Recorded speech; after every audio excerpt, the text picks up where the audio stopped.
Coucou tout le monde, j'espère que vous allez bien. Ça y est, on se retrouve enfin pour une nouvelle vidéo aquarelle.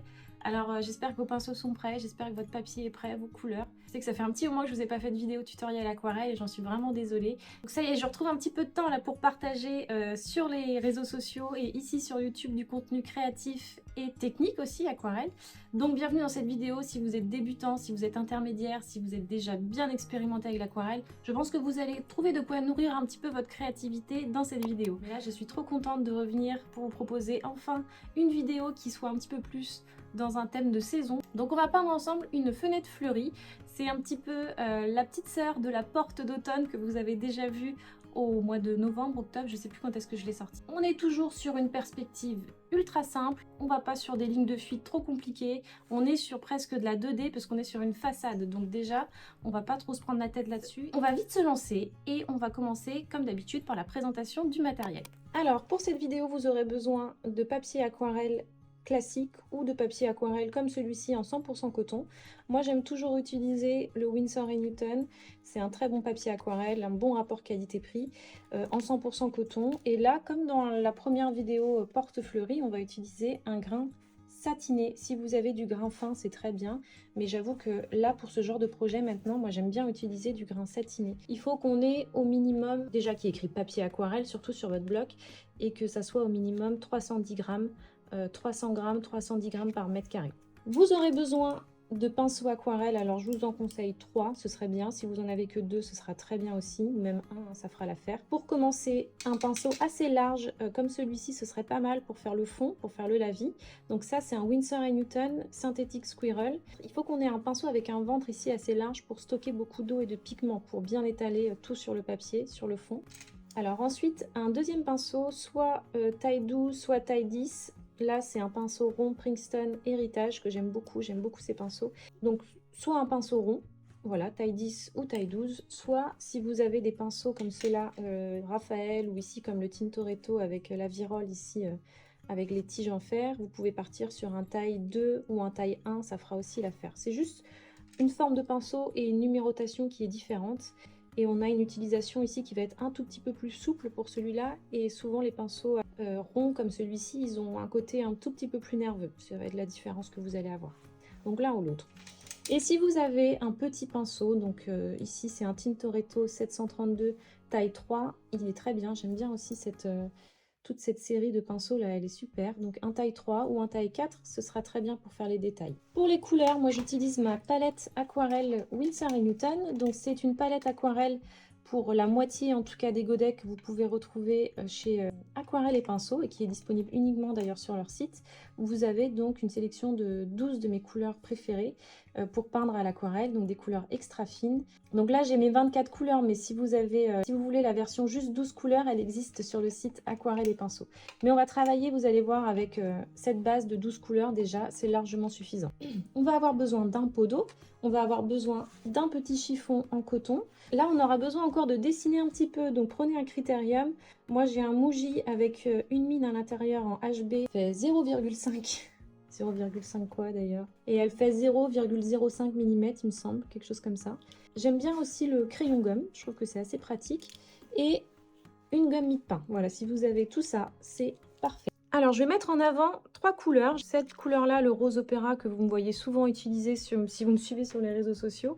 Là, j'en ai beaucoup utilisé pour tout mon thème sur les fleurs de cerisier. Donc, le fleur de rose opéra ou rose opéra, c'est pareil. Hein. Donc, c'est une très très belle couleur. Et chez Winsor & Newton, elle a ce côté un petit peu fluo. Elle a des pigments qui sont hyper lumineux. Elle est vraiment magnifique.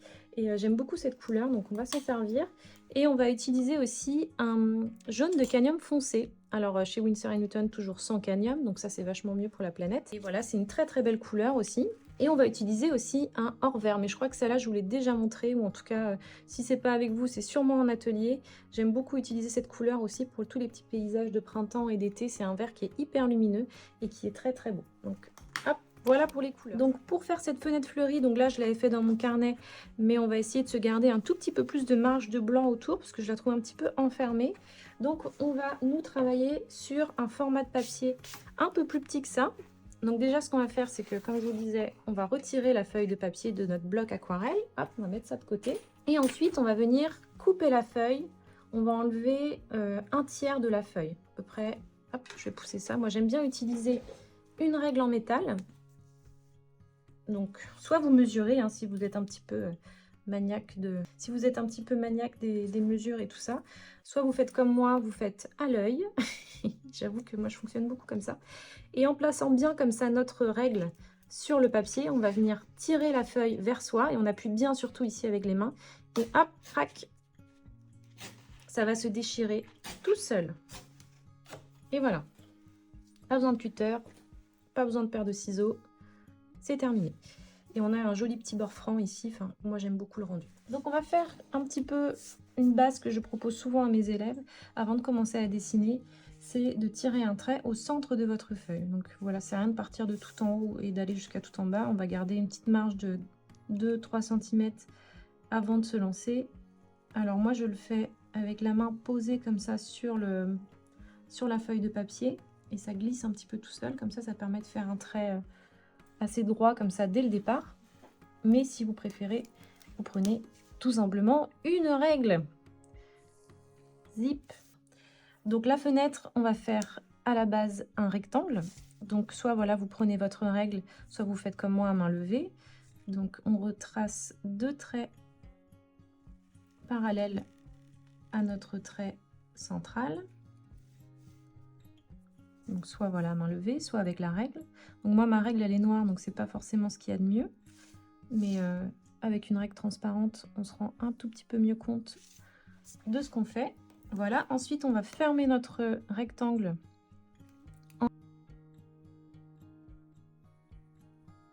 Pour l'instant, on travaille vraiment très centré. Hein. Hop, voilà, je garde mon trait central. Donc dans cette fenêtre, on va faire tous les petits carreaux de la fenêtre de base. On va avoir besoin de travailler un petit peu encore en symétrie et de poursuivre notre dessin. Donc vous voyez, vous ne faites pas une fenêtre trop grande, surtout, et vous me gardez beaucoup de blanc comme ça autour, ça va nous permettre en fait de faire tout le décor après qui est autour de la fenêtre. Mais pour l'instant, on reste concentré là-dessus. On va faire l'encadrement maintenant. On va commencer par le centre, avec la partie qui s'ouvre et qui se ferme. Donc je fais encore 2 traits parallèles à notre trait central. N'hésitez pas à vous aider de la règle. Moi je me fais confiance, mais bon, c'est pas toujours un trait qui est très très sûr. Parfois ça l'est, parfois ça l'est pas. Ensuite, voilà, on continue avec l'encadrement. On fait des traits un tout petit peu plus fins sur les côtés. Alors on essaie de ne pas appuyer trop fort sur son crayon. Voilà, je vais le faire un peu partout. Et je vais en profiter peut-être pour réduire un tout petit peu la hauteur de ma fenêtre, parce que j'ai pas envie qu'elle soit trop large. Je vais faire un trait au centre pour diviser ma fenêtre en deux. Avec toutes ces caméras là, je suis pas très à l'aise, donc mes traits sont un petit peu de travers. Et un autre trait ici au centre de chaque porte-fenêtre,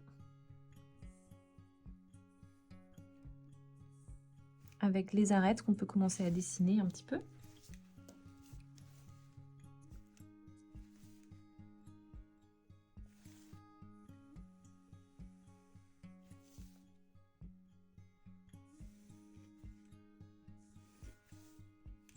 Voilà, c'est ça qui m'ennuie avec la règle, c'est que des fois on voit pas bien ces traits, on est moins... Des fois on est plus précis, mais des fois pas forcément. Voilà, et maintenant toutes ces parties-là, là ces 2 parties, on va les diviser en 2. Et on va faire nos carreaux. Donc c'est une partie qui est un petit peu longue, hein, comme je disais, mais qui en vaut la peine. Hop, ici encore. Donc on va essayer de faire en sorte qu'ils soient à peu près tous de la même taille. Mais on va être indulgent avec nous-mêmes. Hein. Si jamais c'est pas le cas, on va pas se prendre la tête. Hein. Le rendu sera quand même très bien. Donc là, ce que je fais, c'est que je vais venir dessiner avec la pointe de mon crayon les carreaux seuls et effacer au fur et à mesure les traits en trou. Pour redessiner un petit peu les arêtes de la porte-fenêtre. Donc là, ce que je vais faire, c'est que je vais avancer un petit peu pour faire les 3 autres parties comme ça de la fenêtre, pour bien dessiner chaque carreau. Donc vous, pendant ce temps-là, n'hésitez pas à mettre pause et puis à prendre le temps de bien faire votre croquis aussi comme moi. Moi, je vais accélérer un petit peu parce que sinon, c'est une vidéo qui va durer 2 heures. Et l'idée, c'est pas de de faire des vidéos trop longues ici sur YouTube. Mais voilà, je vais accélérer un petit peu.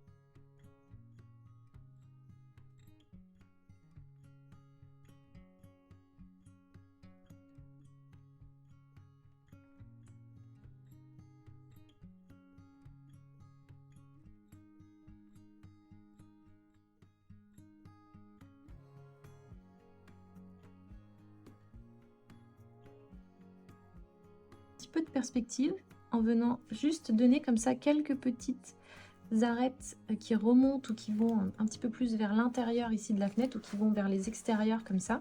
Juste 2 petits traits comme ça, enfin 4 petits traits en haut et en bas d'1 centimètre. On va venir les relier.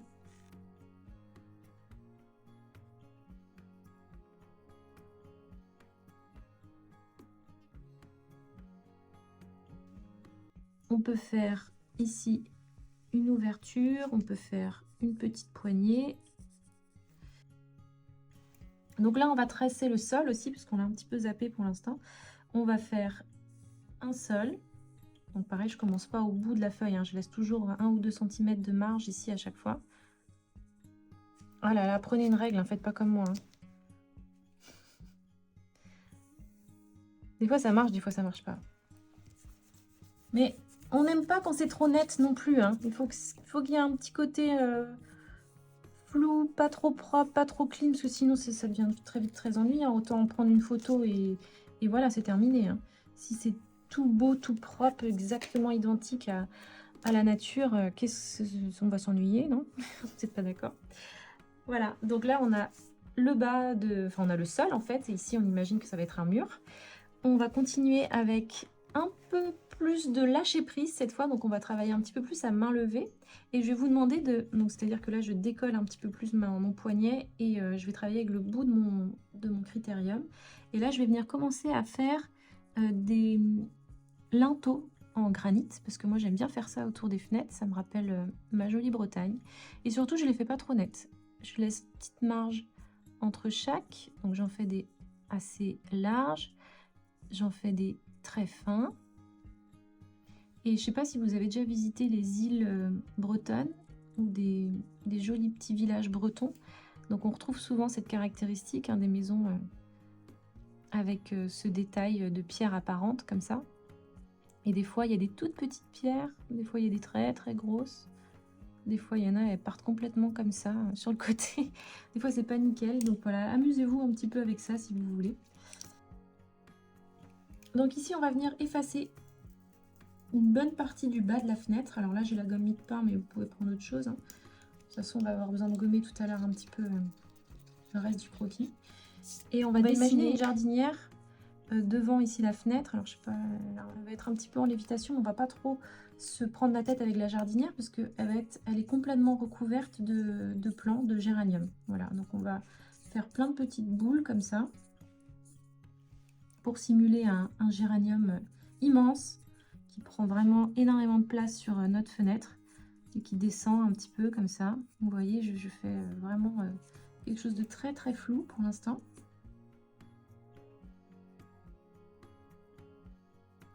Voilà. Donc on va imaginer un petit banc en pierre.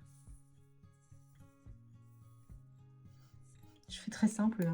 On va imaginer ici un massif de plants avec des longues tiges comme ça. Donc, pourquoi pas aussi un pot. Là je dessine avec un trait très léger. Hein. Des plants de... Qu'est-ce que j'ai vu l'autre jour quand j'ai dessiné ça des feuilles d'acanthe, ça vous parle ou pas? Des plants de fleurs d'acanthe, comme ça fait des longues tiges.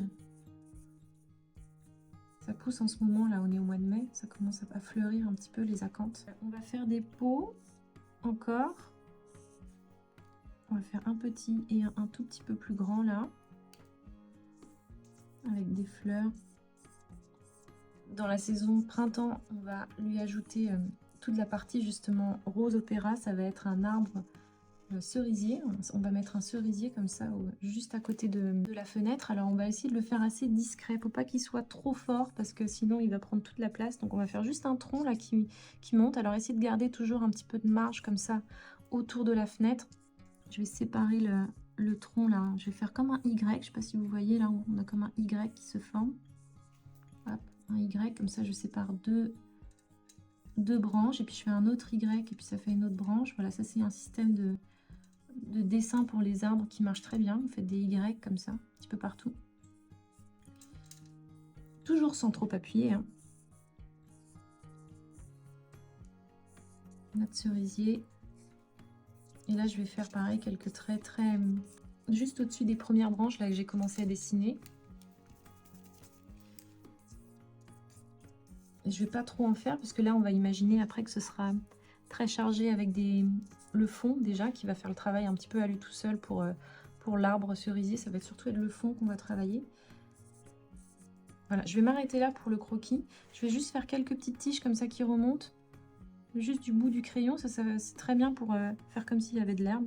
Voilà, je pense que là pour le croquis, on est bien. Et avant de commencer à faire le fond, je vais venir prendre ma gomme mie-de-pain et je vais venir gommer un petit peu tous les traits que je viens de faire, très légèrement, surtout ceux de la fenêtre, parce qu'ils sont très forts. Bon, j'espère que ça va jusqu'ici, mais là déjà on a fait une très grosse partie du travail. Vous allez voir qu'une fois qu'on a bien travaillé son croquis, après ça va aller un petit peu tout seul. Donc là on va aller sur deux parties amusantes. Donc la première partie amusante, ça va être le fluide de masquage. Donc là, j'ai besoin de précision, alors je préfère rester avec ça. Donc il y a plus de chances que le pinceau s'abîme, mais regardez, celui-ci c'est un tout petit... D'ailleurs j'ai oublié de le mettre dans le matériel, celui-là. J'ai oublié de dire qu'on avait besoin de fluide de masquage. Donc si vous avez du fluide de masquage, bah, prenez du fluide de masquage, c'est très pratique. Là c'est le coloré de chez Winsor & Newton. On va utiliser donc un petit pinceau taille 0 Da Vinci Nova. Celui-là il coûte pas très cher, hein, mais vraiment prenez un pinceau qui soit pas trop onéreux, auquel vous tenez pas trop. Et vous voyez, le mien, les poils, ils sont en très bon état. Hein. C'est que j'ai une petite technique que je vais vous montrer pour l'utilisation du fluide.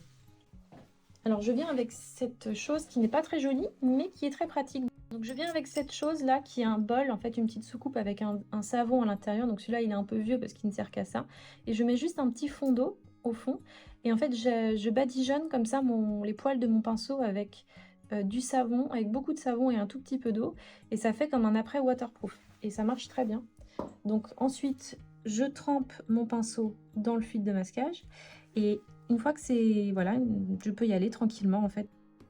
Mes poils de pinceau ne vont pas être collés entre eux. Et ça me permet surtout de pouvoir utiliser un petit pinceau et d'être bien plus précise. Donc j'en mets pas partout en bas, ça sert à rien. Je vais juste sauvegarder le blanc de l'encadrement de la fenêtre, c'est tout. Parce que ça va me permettre de travailler mon fond très librement et d'être vraiment dans le lâcher prise sur le fond. J'aurais pas à me soucier du blanc de l'encadrement de la fenêtre et on va le retirer après et on aura tout le blanc du papier qui va être resté nu et qui aura été sauvegardé grâce au fluide de masquage. Donc après je le recommande pas systématiquement. Je pense qu'il y a des aquarelles qui méritent d'être travaillées sans fluide de masquage et en gardant des réserves de blanc à l'œil finalement ou à la main. C'est une bonne chose aussi parce que ça permet vraiment de réfléchir ces blancs, ces lumières aussi un petit peu plus en amont. Et c'est aussi un bon apprentissage aussi de ne pas faire que du fluide de masquage. C'est intéressant comme outil, mais il ne faut pas en abuser non plus. Voilà, faut pas. Ensuite, on va en mettre encore un tout petit peu. J'ai bien envie de faire quelques fleurs blanches là dans un des pots au premier plan. Donc je mets juste des petits points. On peut en mettre un peu partout là aussi. Bon là je vais pas tout vous montrer, mais si vous avez envie de savoir faire des pâquerettes murales, en tout cas c'est un pas à pas qui est disponible dans mon dernier livre sur les jardins. Bon et ben on va attendre que ça sèche et on va passer au fond. Deuxième partie rigolote. Donc on va passer au fond, donc ça va être une partie très importante aussi de notre aquarelle parce qu'elle va déterminer aussi un petit peu toute l'ambiance de l'aquarelle finale et on va s'en servir aussi après pour travailler de la lumière, des ombres, des parties plus colorées, plus douces. Donc ça va être important de garder un fond qui soit léger, coloré mais léger. Il va falloir y aller mollo en fait sur les quantités de pigments. Et il y a des endroits où on pourra se lâcher un petit peu plus, d'autres où il faudra être un tout petit peu plus léger, où on devra peut-être revenir en arrière. Donc on va utiliser notre gros pinceau. Donc là je l'ai déjà humidifié, donc on l'humidifie bien dans son pot d'eau. N'hésitez pas à avoir près de vous aussi le chiffon comme ça dans la main pour pouvoir retirer parfois un excédent d'eau, soit sur votre feuille, soit directement sur le pinceau. Commencer par mouiller ma feuille déjà dans un premier temps. Donc je vérifie que j'ai plus de petites miettes. Donc là j'ai un tout petit peu de orange qui me reste, mais c'est pas très grave. Donc là je vais prendre du jaune citron. On peut en mettre un petit peu dans la palette. Ça c'est le jaune citron titanate de nickel. Il a un côté bien plus clair. Et je vais en mettre ici, en bas. On peut revenir avec un tout petit peu de or vert. Donc c'est un jaune très vert. Hop, ici pour donner encore un peu plus de luminosité. Voilà. Je rince bien mon pinceau. Encore un petit peu là en fait. Puisque là ça va être du vert aussi. On va avoir notre fleur d'acanthe là qui monte un petit peu. Et là c'est parti. Donc là je prends mon mélange ici. Avec une dominante un tout petit peu plus rose quand même, ce serait mieux. Et je vais commencer à en poser sur la partie haut droite de la fenêtre. Donc ça, ce sera notre arbre fleur de cerisier. Donc vous pouvez mettre des scotch aussi, hein, si vous avez envie de faire un encadrement bien clean et bien net.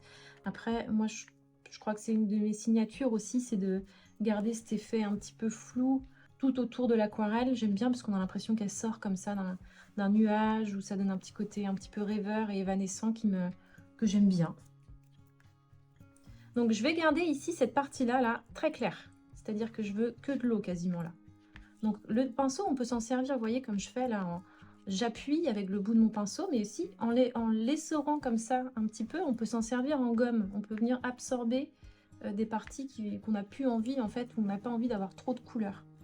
Parce que là, si je charge beaucoup ici, avec du rose, hein, on peut y aller un tout petit peu plus fort. J'ai besoin d'avoir des parties où c'est plus léger. Ça s'appelle des zones de respiration. C'est-à-dire que si je charge partout, on aura plus... ça va être moins agréable de regarder l'aquarelle si je charge partout. Donc, mais par contre, si je charge à un endroit, pensez bien à garder une autre zone plus libre et plus claire. On peut en mettre un peu dans la fenêtre aussi. On peut faire monter un peu de vert. On peut faire un petit peu de rose. Mettre un peu de rose à l'intérieur. Et on peut mettre un petit peu de vert aussi. Parce que là, devant, on a notre buisson de verre. Là, j'arrive avec un peu de verre de vessie. Je rajoute un tout petit peu de verre de vessie dans mon verre, dans mon hors vert. Je vais en mettre un petit peu là, là. Et bien là, on va se lâcher un petit peu plus. Alors là, attention. Alors là, attention, on arrive avec une couleur un peu plus costaud. Donc là, on va aller sur la couleur gris de Pain. Je vais la mettre ici, comme ça on va bien la voir. Si vous avez ça dans votre palette, c'est pas mal. Et on est sur des teintes très acidulées, très douces, très légères. Mais là, on va y aller avec... on va arriver avec nos gros sabots là et on va venir mettre notre gris de Pain. Alors moi, j'aime bien lui rajouter un petit peu d'alizarine cramoisie à l'intérieur pour le faire un tout petit peu moins bleuté. Et puis, on va venir en mettre comme ça dans les carreaux en haut à gauche. Pas partout. Ne vous inquiétez pas, tout va bien, ça va bien se passer. Faites-moi confiance. Donc ça va nous donner la profondeur en fait dans la fenêtre. Et pareil, vous voyez, j'essuie bien mon pinceau et puis on va venir, pourquoi pas, en effacer un petit peu là pour retrouver un petit peu la partie, ou même carrément avec le petit chiffon, si on trouve qu'il y en a trop.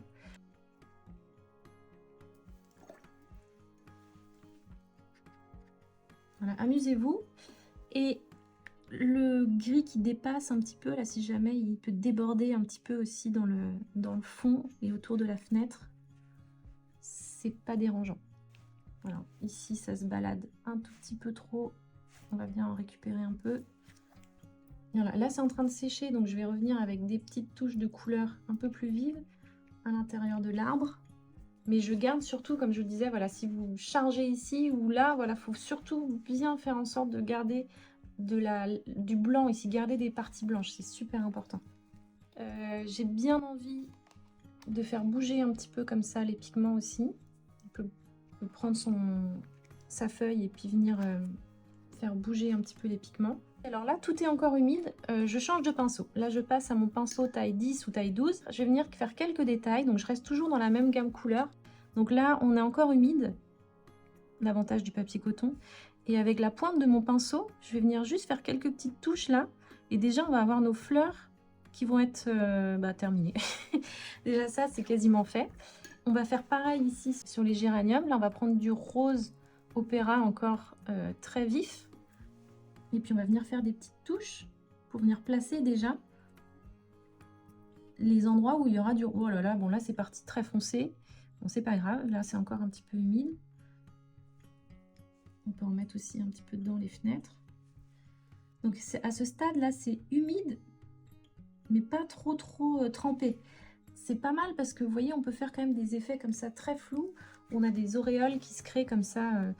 Je vais laisser sécher tout ça et puis on va revenir une fois que ce sera sec. Donc à présent que l'aquarelle a bien séché, bon le papier est un peu gondolé, c'est pas grave. Donc surtout le fluide de masquage, on n'y touche pas, on va le garder jusqu'à la fin de l'aquarelle. Donc on va prendre soit le pinceau taille 12, soit taille 3 avec celui, on va alterner un petit peu entre les deux. Donc on va commencer par faire le tronc de l'arbre. Donc pour ça, moi j'aime bien utiliser un rouge indien. Donc on peut commencer par juste colorier un petit peu plus notre tronc d'arbre.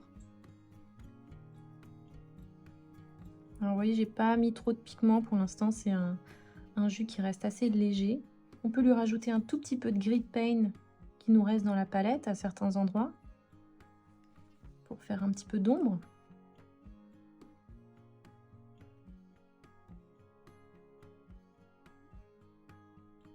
Alors on va faire l'encadrement de la fenêtre, pour ça on va récupérer un gris. Donc, on va juste faire un gris vraiment très léger, donc là je rajoute pas mal d'eau et on va faire l'encadrement avec les pierres en granit.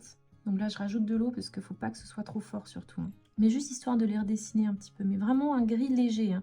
Si jamais il est trop foncé, hop, tout de suite vous rajoutez de l'eau et vous étalez.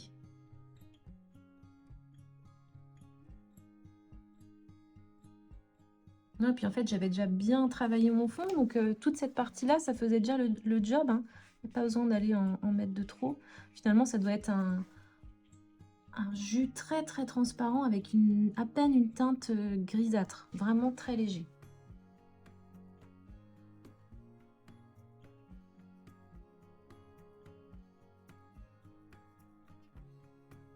On va venir faire le détail ici avec les fleurs d'acanthe. Donc on va faire vert de vessie avec notre vert qu'on a travaillé tout à l'heure hors vert. Et puis on va faire quelques petites feuilles ici. On va reprendre un petit peu les ronds qu'on avait fait tout à l'heure.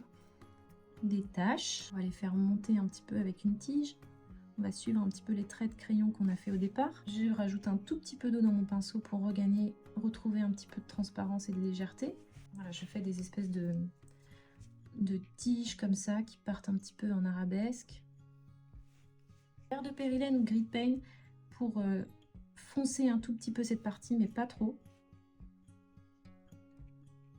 Hop, et puis là on va travailler un petit peu ce qui se passe à l'intérieur du pot, dans des pots au premier plan. On va faire des longues tiges. Donc ça reste très suggéré, hein, ce que je fais, hein. Comme on a déjà fait un croquis qui est assez costaud et un fond aussi qui fait beaucoup déjà le travail à lui tout seul, on a juste à faire vraiment quelques petits détails, hein. Donc pareil avec le bout du pinceau, je suis toujours avec le même vert, hein. Là ce que je vais faire, c'est que je vais essayer de travailler autour des taches que j'ai créées tout à l'heure. Donc je vais venir colorier un petit peu autour des taches. Et parfois faire une tige ou une autre tige.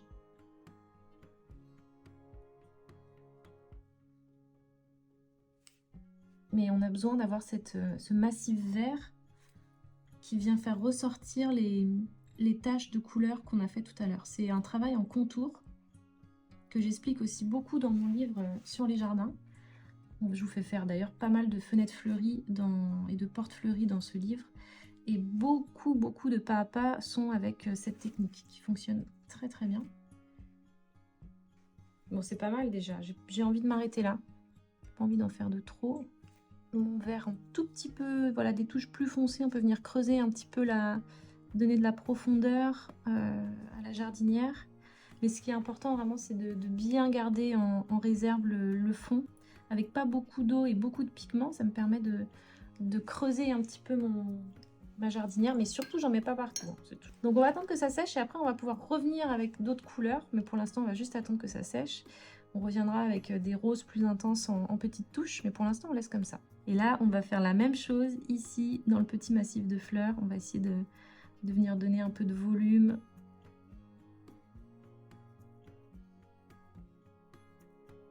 Là on a toujours du fluide de masquage ici, on va faire des tiges, comme si c'était plein de petites fleurs. Tchoup. Pas que ça aille trop loin.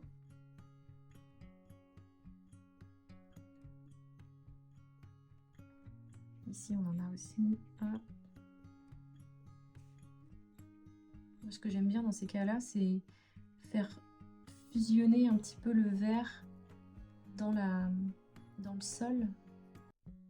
Je vais venir poser mon pinceau, où il n'y a quasiment que de l'eau. Et là, je vais venir étaler un peu le vert comme ça dans le premier plan. Mais vraiment, il faut que ce soit en transparence.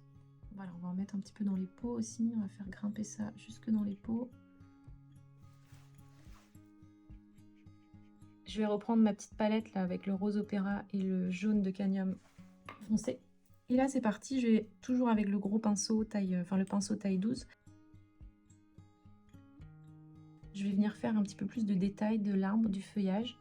Donc il faut là faire vraiment quelque chose de très très flou. Je veux pas que ce soit... Vraiment je travaille avec la pointe du pinceau. Il faut que ça reste très léger. Gardez bien les branches ici en visibilité, les branches qu'on a faites au départ. Faut pas qu'elles soient fondues, faut pas qu'on repasse par-dessus. Là pour le coup on va vraiment travailler plus le feuillage de notre arbre cerisier.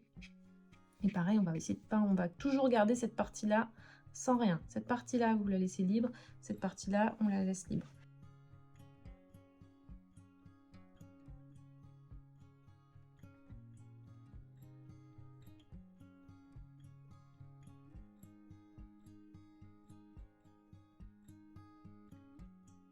Redonner un peu de foncé par endroit.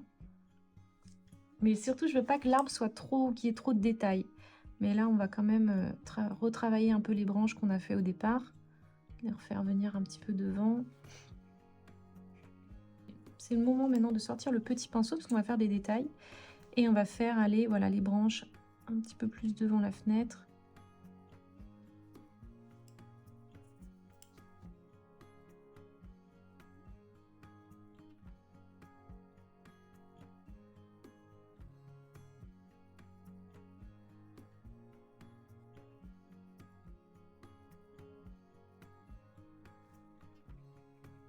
Puis on peut donner voilà, quelques petits détails aussi dans l'arbre.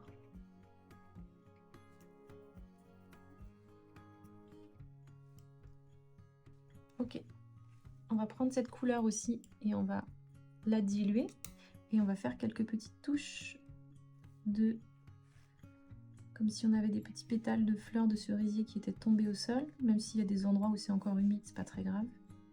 Maintenant, on va s'intéresser à la fenêtre. On va essayer de la creuser un tout petit peu plus.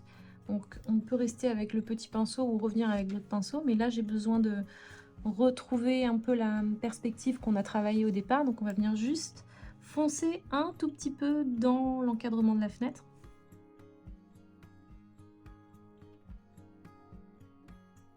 Faire un genre de glacis, c'est-à-dire un fond très... Enfin, une couleur très très légère par-dessus la couleur qui existe déjà.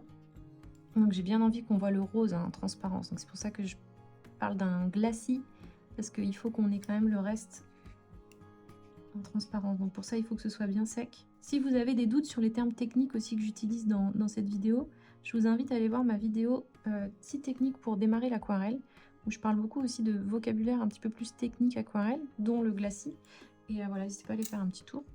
On a des petits détails qui nous manquent, comme ici par exemple le pot. Moi je vais pas m'embêter, hein. Je vais faire quelque chose d'assez simple. J'ai pas envie qu'il soit trop détaillé.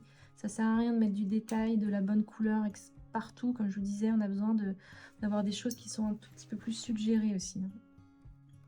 Alors, On va rajouter encore un tout petit peu de foncé parce que je trouve que c'est un petit peu flou là-dedans là. J'ai changé de pinceau. Quelques feuilles de géranium qui dépassent. Je trouve que là c'est quand même très flou. On a besoin d'avoir quelques détails en plus là qui ressortent. Donc tout est bien sec. Là je prends mon crayon gomme et je vais commencer à pousser et à retirer tranquillement le fluide de masquage. Alors moi j'aime bien retirer d'abord avec la gomme et ensuite avec le doigt. Donc ça s'enlève très bien. Hop. Oh. Et donc avec mon petit pinceau là je vais venir retravailler l'encadrement de la fenêtre parce qu'on voit qu'il y a des petits bugs quand même par endroit.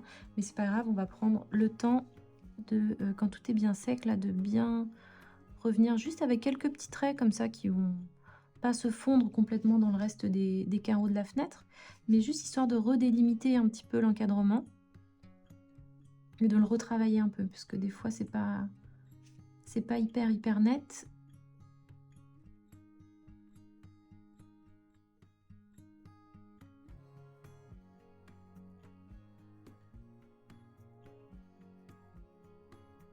Donc là je reprends mon rose opéra et je peux aussi retravailler, pourquoi pas là, un tout petit peu plus l'intérieur des fenêtres et je vais profiter des parties blanches là pour redonner un peu plus de détails dans les là qu'on a toutes les parties roses qu'on a sauvegardées. Là on peut redonner un tout petit peu plus de détails là, c'est le moment. Et alors là vous allez faire, si vous avez envie de le faire en tout cas, sinon vous pouvez vous arrêter là, mais si vous avez envie de travailler une petite ombre aussi sur la fenêtre, on peut faire ça. Mais alors là il va falloir être très léger sur le jus que vous allez utiliser. Donc moi je vais rester avec le bleu Grid Paint là, qui est dans ma palette. Je vais peut-être le muter avec un tout petit peu d'alizarine cramoisie. Et surtout il faut que ça soit très léger avec beaucoup d'eau. Et là on va venir faire une ombre sur la fenêtre.